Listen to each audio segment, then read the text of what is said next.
Hello and welcome back to the Book Marketing Tips and Author Success Podcast. This is Penny Sansevieri. And Amy Cornell. And we are loving the way that these shows are rolling out this year. This one in particular is one of my absolute favorites. And we talk about a book not being positioned correctly, but this goes a lot deeper than that. So if you feel like the show isn't for me, stay with us because I think you will find a lot of helpful information here. But before we get started, I want to mention if you're a new listener, welcome. We love new listeners. This is our 6th year, so I know that we are getting new people joining us all the time. So thank you and welcome.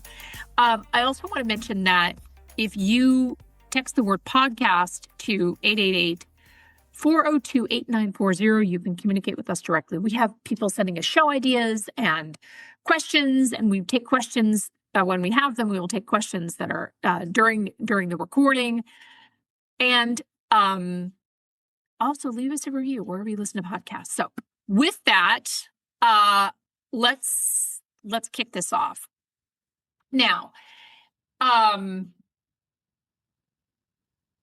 So it's really hard when an author comes to us and they say, marketing feels harder. My marketing just feels hard. Like everything just feels hard. A lot of times that is because your book is sitting on the wrong virtual shelf. Plain and simple, right? If it feels like you're pushing mud uphill with your marketing, then this is the show that you're definitely going to want to listen to. Because when a book is sitting in the wrong category, and Amy, we've seen this over the years so many times, right? Mm-hmm.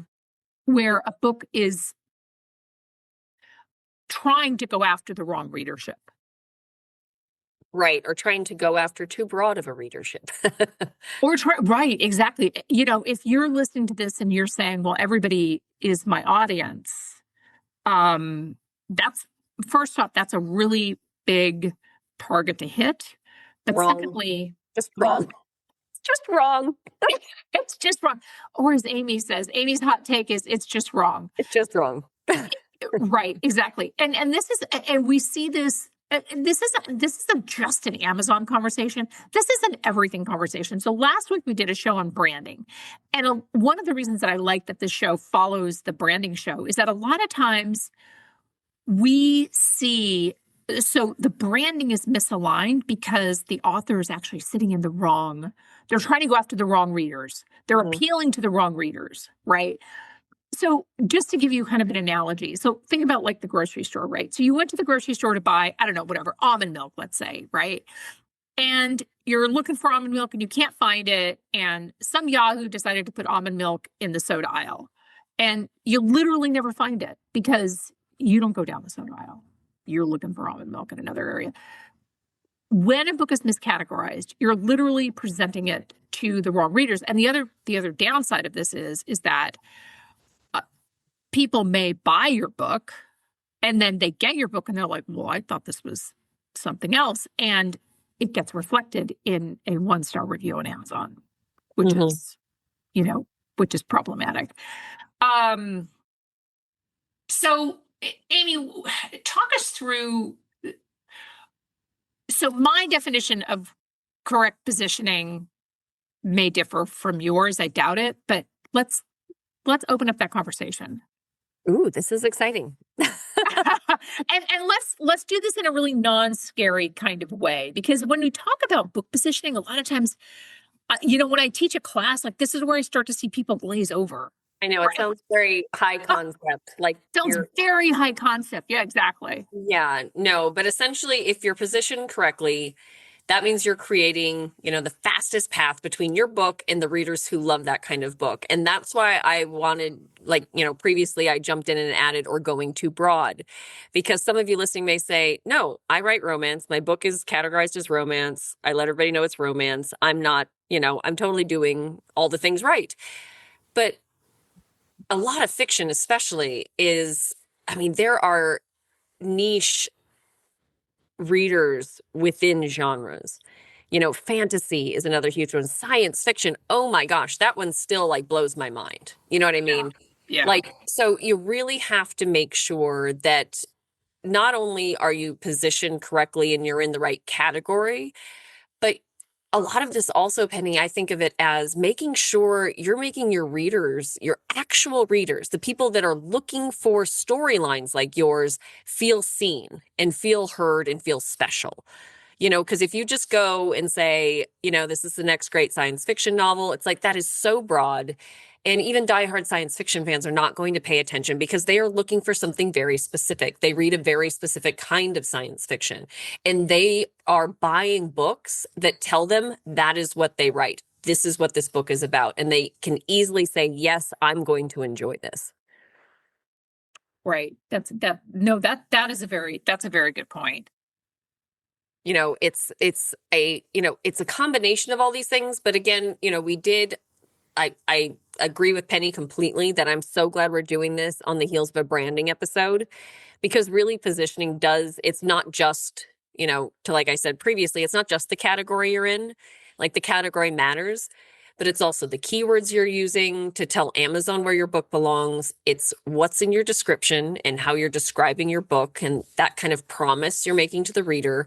Even your title, there's so often where titles are not workshopped enough in terms of what's really going to work as a retail product. It's more of a conceptual, like, I like this idea versus what's really going to work in the market. And maybe that sounds less fun, but at the same time, if you're here to make money and sell books and create an author brand and continue down this path, then you really have to look at things even like your title and think about what is going to work as a retail product, not just the title that I've been attached to since I started the first chapter. You know what I mean? Can I just say, so I just have to tell y'all, Amy is so sick of hearing about the title for my local marketing book. Like, she could absolutely scream. I'm sending her all these like mock-up titles and mock-up covers that I'm just throwing together in Canva. I'm not designing my own cover. Let me just be really clear. But I wanted something kind of visual. She's gotten to the point where she doesn't even respond to me like, she's just like, whatever. If you're not agonizing over your book title to the point that you are burning people out, Yeah, then you're doing it wrong. I can't tell you how much I have agonized over this. Whatever title, by the way, y'all, I know I've been talking about this local book for a while. Whatever title that I said that it was in 2025, it is not that anymore. Oh, no. If you are not annoying somebody with your title changes, then you're doing it wrong. I'm sorry. I don't mean to I don't want people to go around and annoy other people, but honestly, like, it's such an agonizing process. It's very true. And I think you should feel the same about designing the cover, because little details completely change your first impression, completely for change sure. who you are appealing to. Same thing with your title, swapping out one word. It's amazing how different that hits and how that potentially shifts who is instantly feeling a connection with your book versus people that would go, okay, no, that word doesn't work for me. And you're never going to please everybody. So don't come at this from like, at some point I'll figure out the perfect title and the perfect whatever. It's really just knowing, again, about who your reader is, who you really want to get in front of, and build your book's brand and position it correctly around those people. Don't go too big, because if you do that, it's not going to connect with anyone. If you go too broad, nobody's going to feel special. Nobody's going to feel seen, and your book is just going to languish. Well, and the thing about it is, though, too, is that if you're listening to this and you're running, let's say you're running Facebook ads, or you're running Instagram ads or whatever, and you're getting a lot of interest from these ads, and they're all going to your Amazon retail page, and you're getting tons of traffic, but you're not getting any sales, then first off, I would stop those ads. So just, you have my permission to stop spending money on those before you fix all the things. Then that's a real indicator that there is a market mismatch. There's a misalignment. And we had an author, this a couple of years ago actually, and she came to us and she had a book, and she had marketed as an erotic romance novel. This book it did not fit the specific erotic romance category. Okay. So because and we don't have to go into it in the podcast, but there's all these markers for these different genres. And the same thing is true for science fiction, right? Same thing, like there are buckets of things that you have to, you can't just create your own genre. I know we have whole shows that we've done on that. But anyway, so we started working with her and I said, your book is not erotic romance. Let's position this as contemporary romance. It's a little sexy, but let's just position it that way. And her book did so much better. Yeah. And she didn't change the cover. She didn't change the title. We modified the book description a little bit and we changed the category. That was it. Yep. And her book did so much better. So what we're suggesting to you is not necessarily, like, oh my gosh, again, like we said in the branding, the branding podcast last week, we're not telling you to burn everything to the ground. It's just figure out where the problems are and then fix those. Figure out where the gaps are, where you're losing readers, and then fix those. Yes. And I love the line, positioning is like setting your GPS. If the destination is wrong, it doesn't matter how fast you drive.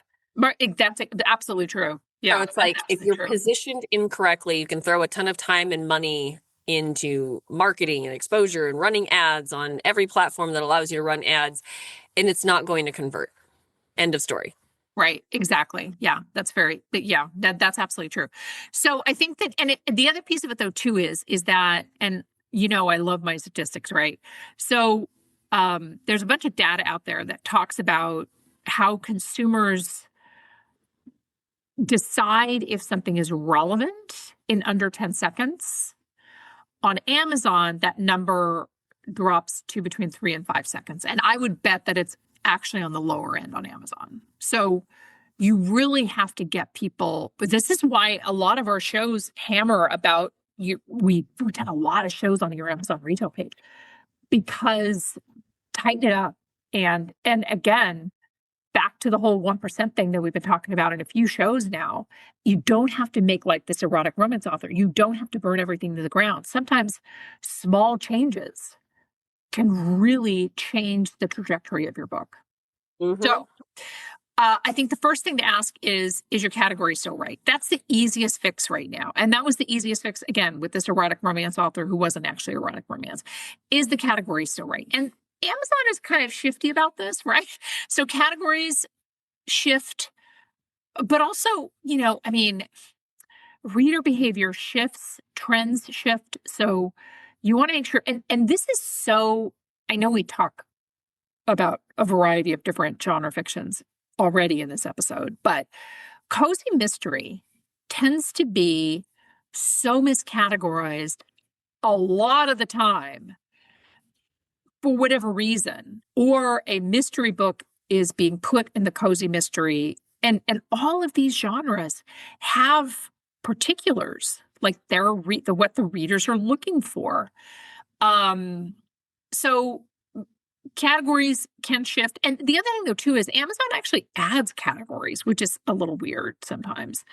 And I've noticed this in particular around genre fiction. So they will add categories and subcategories. And like, I think there was one that I had on the top of my mind when we were in the green room, and now I can't think of it, but it was something around like secret baby or second chance secret baby or something. Like, you would be amazed how many, and Amy, you see this a lot because you're on Amazon a ton, right? Oh yeah.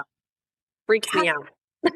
It freaks, right? And sometimes Amy, and we won't say what those categories are in the air, but sometimes Amy will text me. She's like, can you believe that this category now exists on Amazon? And it's something probably creepy, which is saying a lot considering that we really love true crime. So it takes a lot to creep us out. But yeah, I know. It's like, this should not be a thing. Right. That's exactly right. So, again, sometimes small movements, and we actually had, we've worked with authors, just to go back to the mystery category, move from mystery cozy to mystery amateur sleuth, which is really where it belonged. And the conversion improved almost immediately. Oh yeah. Absolutely. That's a real thing. Yeah, absolutely. So these are really easy tweaks. All right. Do you want to take the cover one? Yes. And I mean, shameless plug on this one too. Sorry, real quick for categories. We see this a lot of time with our own clients that, when they get started working with us or when the book first releases, a lot of times their category is a little more broad. And so when we do that work and we actually get them into more niche, more specific categories that again really speak to how their book should be positioned, we have little parties, internally and share, stats and stuff like that when we watch their book ranking just improve dramatically. Really Yeah. makes us happy, but it does. Like to Penny's point, it really does make a huge difference. And, look, we don't like to see authors come to us when their book is miscategorized, but it's a fun fix because It is. I hate, like, selfishly, it's really kind of a fun fix because we're not as close to it as the author is. Yeah. You know what I mean?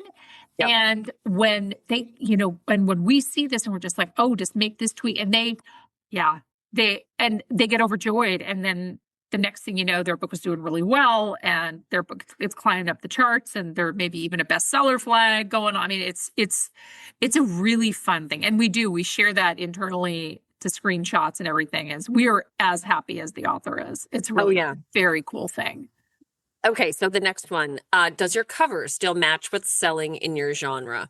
And I feel like everybody listening by now is going, are they just subtly telling all of us to change our covers? Because we talk about it all the time. I promise that's not what we're actually doing. But it's true. A cover revamp does sound, it's like twisting the knife a little bit, especially if you love your cover. But it is I think one of the top things that can dramatically change. And we've seen it with clients too. Honestly, we've had a few standout clients that changed their covers and it dramatically changed how their book was being received in the marketplace. That's another really proud moment, Yeah. when an author finally says like, you know what? Yes, I'm willing to go back to the drawing board. It doesn't have to be super expensive. There are some really great designer options out there where you can work with somebody directly and they can make your vision come to life too. Because I think a lot of authors, Penny, and rightfully so, probably feel like they're completely giving up what they had in mind for their book cover. But a lot of times what it does is it marries what your vision was with somebody that knows how to make things work for retail marketplace, Yeah. So it's not always about completely giving up. And again, now apparently this is another phrase for 2026 is burning things to the ground. You don't always have to burn your cover to the ground. A lot of times there's some good, like they say with houses, good bones there, but it just needs to be reworked by somebody that actually has the skill set to do that correctly, Yeah.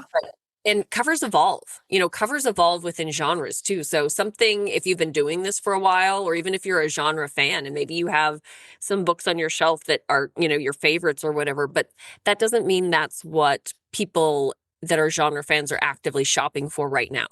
So as hard as it is to have to accept, again, it's not about you. It's about what people are looking for. If you want to sell books, you have to align with what people are looking for, not with what makes you happy. If you just want to do this to make yourself happy and tell your family you write books, that's awesome. We respect that. But if your goal is to sell books, you really need to constantly keep in mind what people are looking for and try to meet that, Yeah. Yeah. No, I absolutely think that's right. And I think that's a really good thing. Covers about, and especially genre fiction covers evolve, but also business books. Oh, right? yeah.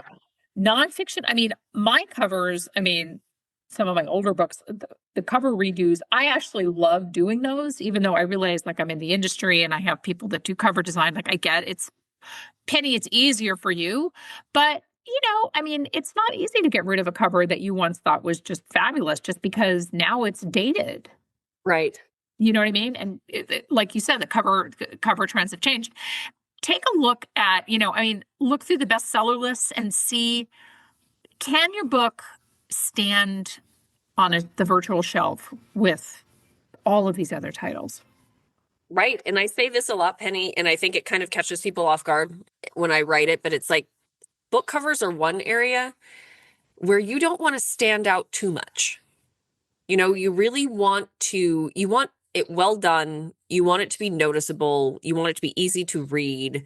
You want it to be, we've all seen a great book cover and gone, whoa, that's a great book cover. You know what I mean? You want to do all of those things. But if you are doing something that is entirely unique and unheard of, and you don't see any other books like that on the bestseller list, that's a problem. Right. Right. That's absolutely true. So I think that there is too unique can be a problem. yeah, exactly. This is one of my favorites. So we did an episode last year on elevator pitches, and I think it's definitely worth a listen if you haven't, or if you're new and you haven't listened to it yet. I know I probably mentioned the elevator pitch episode in every single podcast episode that we do because I love it so much. But make sure that your book hook is doing what it needs to do and really speaking to the readers. I mean, I don't really know how else to say that because your book hook has to be, it has to speak to the reader and it has to speak to what they are looking for. Right. So your book hook, you do not matter and I'm sorry to say this, but you do not matter in the book hook conversation. It's just about you and it's just about your book, what your book can do for the reader. Right. That's really all that matters. The other thing though too is that, book hooks evolved. So I think this is something that, once a quarter, go take a look at your Amazon retail description, your book description on Amazon, and take a look at that book hook and see if it's still relevant. Right? See if it's still something that you want to, new terms start to show up. They start to become, part of our vernacular and things like that. So maybe you could use, a little bit of spice. And speaking of book hooks and again, I don't want to go too far down the book hook rabbit hole because we did that episode. So go listen to that because there's a lot that we can be saying about this. But since we're talking about book hooks, what about the book description? Mm-hmm. That's another one. Very similar. Book descriptions also evolve. There are things that change in genres. There are definitely things that change in topics.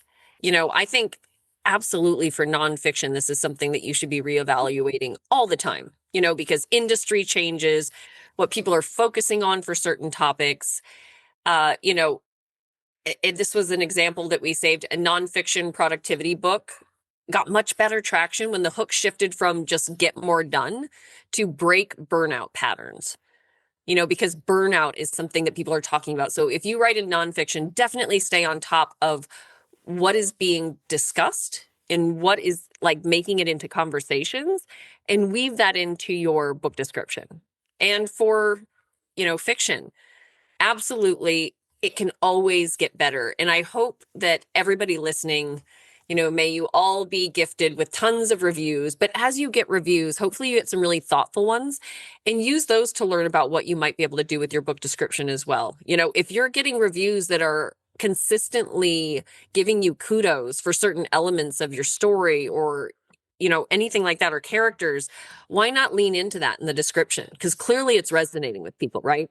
Yeah, exactly. And I think, any of this stuff, so your book description, I mean, those clues that you're getting from either if it feels like you're pushing mud uphill in terms of your momentum, the marketing that you're doing, there are always external signals that tell us if there's something wrong. It's just a matter of whether or not we're willing to listen to them.